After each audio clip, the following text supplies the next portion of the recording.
هل يجب على باكيكا الانصياع لدعوة أوجلان؟ حزب العمال الكردستاني باكيكا، والذي أصبح مجموعة في اجتماع توزلوشاير بأنقرة عام 74 وتحول لحزب في اجتماع قرية فيسي في 27 تشرين الثاني عام 78، حل نفسه في اجتماع اسطنبول تقسيم في 27 شباط عام 25، بمعنى أن باكيكا بدأ من تركيا وانتهى في تركيا، بما طلب عبد الله أوجلان للكرد. في الرسالة عبد الله أوجلان البسيطة قال أوجلان وأكد مناهضته لقيام الدولة الكردية، بل رفض الفيدرالية أو أي ضرب آخر من الحكم الذاتي للكرد، بل حتى لم يجد الحاجة للمطالبة بالحقوق الثقافية للكرد، بل حتى أنه قال بأن مطالبة الكرد بأي حقوق ثقافية هي ضرب من الرجعية والتخلف، بل لم يذكر اسم الكرد في رسالته إلا مرتين في سياق العلاقات التركية الكردية، علما أن باكيكا عندما تأسس في سبعينيات القرن الماضي رفع شعار كردستان الكبرى المحررة المستقلة الموحدة. وفي سبيل هذا الهدف انخرط الآلاف من أبناء الكرد وبناتهم في رفوف باكيكا، وفقد أكثر من 50,000 شخص حياتهم في سبيله. وبذريعة دعمهم لباكيكا تم تدمير وحرق وتهجير 5,000 قرية كردستانية، تم ترحيل ملايين الكرد، ذاق الآلاف شتى صنوف التعذيب في سجون تركيا ودمرت حياتهم. واليوم وبعد نصف قرن طلب أوجلان بصفر كبير للكرد. ما هي الخيارات أمام باكيكا؟ تعتبر دعوة أوجلان في حقيقتها أمرا، كونه ما زال زعيما لباكيكا، كما أكد الحزب من جانبه أيضا أنه سيتخذ من دعوة أوجلان أساسا يرتكز عليه. ولكن رغم هذا فهناك 3 خيارات أمام باكيكا. أولا، الاستماع والانصياع لأوجلان وحل نفسه من خلال عقد مؤتمر.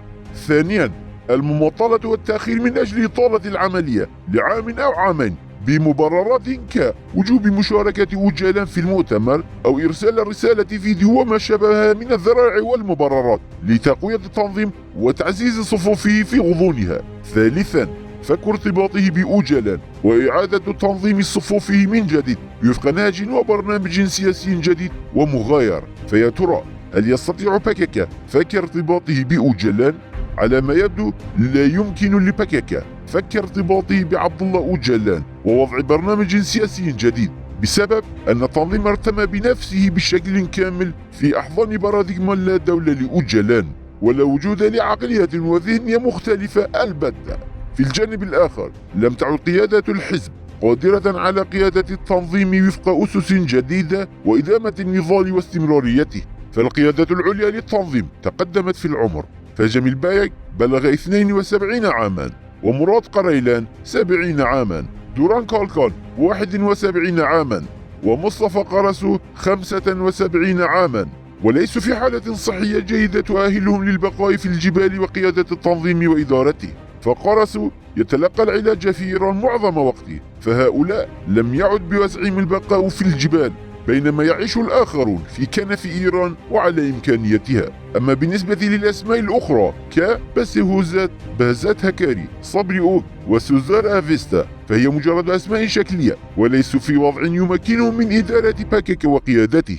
الجيل القديم المتبقي مرهق، يرغب في الابتعاد عن الحرب والعيش بعيدا عن أتونها، بينما يعاني الحزب أزمة حادة في انضمام المقاتلين الجدد، أي أن باكيكا يعاني أزمة تنظيمية حادة، كما أن باكيكا منهزم ومنهار عسكريا، ترك معاقله في جبال باكور كردستان وسلم مواقعه العتيقة في إقليم كردستان طيلة 30 عاما، والتي يطلقون عليها مناطق الدفاع المشروع، فراسني مديا للجيش التركي موقعا تلو الآخر، بمعنى أنه لم تبقى أي ساحة للمقاومة والقتال في باكور كردستان. أما بالنسبة للأنشطة التي ينفذها بعض المرض بواسطة المسيرات أو الأنشطة الانتحارية، فليست بعمليات وأنشطة من شأنها إرغام الدولة التركية، فهي أنشطة تكاد تكون معدومة الآثار السياسية العسكرية. كما أن باكيكا لم يقدر على عقد مؤتمره لغاية عام 2016، تم عقد مؤتمر لمنظومة كاتشكا، وقد مر 9 أعوام دون أن يقدروا على الاجتماع وعقد أي مؤتمر آخر. بسرد هذا الموجز التاريخي نرى ونعتقد أن إلقاء الحزب للسلاح يصب في مصلحة الكرد، لأنه لطالما بقيت هذه الحركة على قيد الحياة لطالما تحولت لمجاميع مرتزقة مسلحة تستخدم من قبل القوى المعادية. فما دام PKK لا يطالب بأي شيء للكرد، بل حتى الحقوق الثقافية للكرد يراها تخلفا ورجعية، آنذاك فلا حاجة ولا معنى لموت شباب الكرد. لذلك فقرار حل التنظيم وفسخه هو القرار الأصوب بلا شك.